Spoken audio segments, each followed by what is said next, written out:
শ্রী শ্রী মা শারদা শেখালেন রাগ কমানোর মহামন্ত্র। মানুষের মন সবসময় শান্ত থাকে না। একবার এক শিষ্য মাকে জিজ্ঞাসা করেছিলেন, মা, আমার খুব রাগ হয়, কিছুতেই রাগ থামে না, কি করব মা? শিষ্যের প্রশ্নে মা হেসে বলেছিলেন, রাগ হয়ে যায় বাবা, মানুষ রক্ত মাংসের, কিন্তু রাগ গিলে ফেলতে শিখতে হয়। যখন রাগ হবে তখন কথা বলবি না, চুপ করে থাকবি। মা বলতেন, রাগের সময় কথা বললে আগুন জ্বলে ওঠে, চুপ করে থাকলে নিভে যায়। শ্রী শ্রী মা বলতেন, রাগ করা ভালো না, রাগ করলে নিজেরই ক্ষতি। তাই যখন রাগ হবে একটু জল খেয়ে ঠাকুরের নাম নিয়ে থাকবি, দেখবি রাগ গলে যাবে।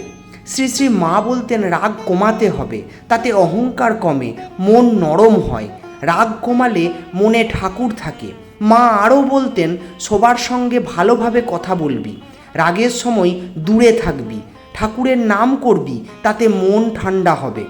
মা আরও শিখিয়েছিলেন, রাগ কমানোর সবচেয়ে বড় উপায় হলো অল্প খাও, অল্প কথা বলো আর বেশি জপ করো।